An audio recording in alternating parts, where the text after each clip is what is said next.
Well, there's a passage in Philippians chapter 1, verse 12, where Paul says, the things that happened to me happened for the furtherance of the gospel. And I have a little bit of personal evidence of this in my own life.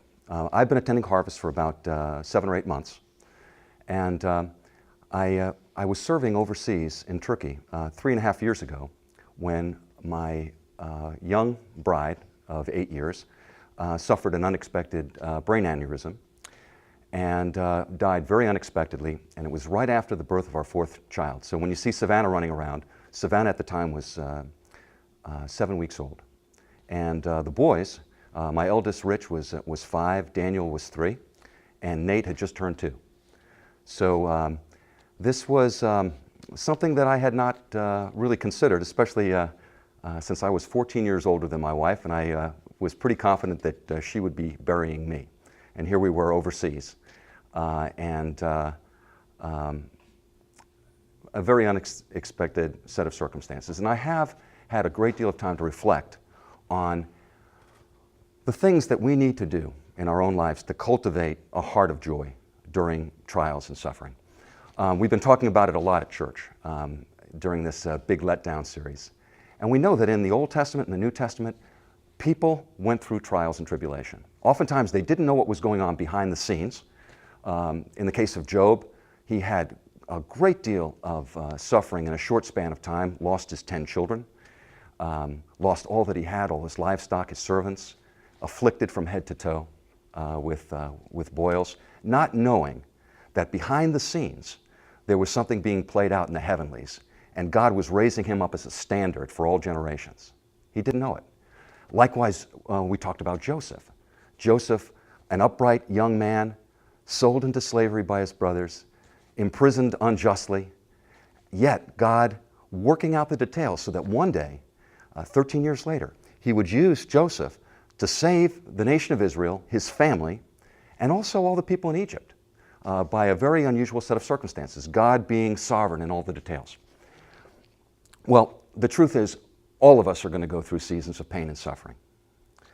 If it hasn't happened, it will. What I've learned is that there's so many people that have gone through similar events in their lives. And the truth is, the rain falls on the just and the unjust alike. And people need to see how Christians react so that they would be better able to cope with these trials when it comes. I would say that the keys for me, my takeaways from the past 3.5 years were several takeaways. Number one, I think the first thing you need to do is draw near to God. And I remember this when I got the news that my wife had passed away.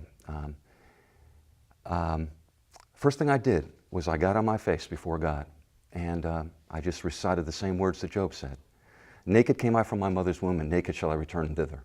The Lord giveth, the Lord taketh away. Blessed be the name of the Lord. You got 2 ways you can go when something like this happens. You can shake your fist at God and be angry, or you can recognize the truth that for the believer, all things work together for good, for those that love God and are called according to His purposes. So I had to begin to think, okay, if all things work together for good, somehow a greater good has to come out of this than even my 4 young children not having a mother. And really in short order, I began to see how that was the case. Well, first of all, I was serving in Turkey. This is a country that's 99.8% Muslim. And as soon as I got news, word that that my wife had passed away, I purposed in my heart that I was going to use the opportunity to share the gospel with anybody that God sent my way. That began the very next morning. They had a memorial service at the ambassador's house. Jennifer was well loved. There were a lot of people that knew her. She had done a lot of things behind the scenes in she had a real servant's heart. And it turns out there were between 350 to 400 people there the next morning. There was a vigil at the hospital with maybe 50 people at all times, praying that God would raise her up again. So I put some thoughts together, And in what happens when you have a situation like this is that God gives you a window of opportunity to speak to people that you never would otherwise have. In diplomatic services, certain things that you avoid, talking about. And in a Muslim country, you don't really have the liberty on a daily basis of really driving home the gospel message. You can do it in quiet ways when you have people to your home and they observe you and the interaction of your household. But this was a chance for me to just speak unabashedly about the gospel because, number one, hearts were very soft because people could just look. They knew Jennifer. They knew she was a young mother. They could see the kids playing on the grass. My mother-in-law was there holding my youngest child. And their hearts were very soft. Even the ambassador himself had 4 children. And he sat there in the front row of this memorial service and sobbed the entire service, probably thinking about his own family and what if this had happened to me? Well, the bottom line is I took advantage of that. And every time you take advantage of that window of opportunity, God gives you grace. And He also restores a measure of joy.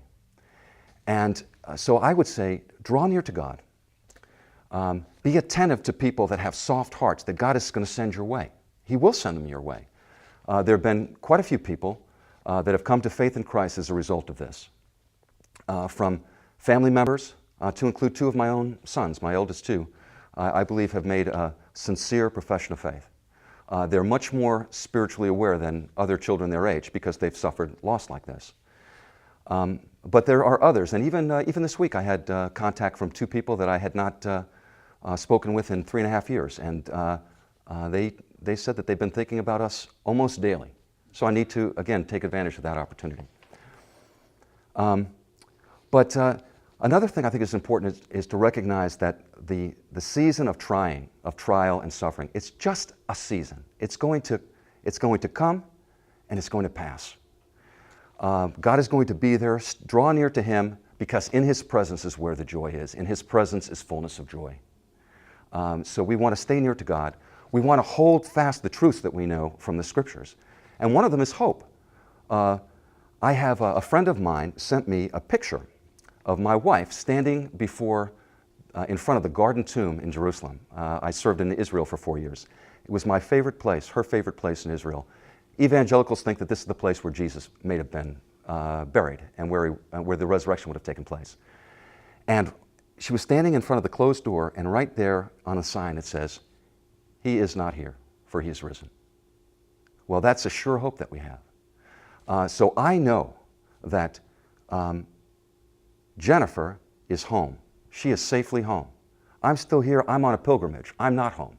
My children are not home. For whatever reason, I have work to do yet. But one day soon, it won't be long, I'll be home.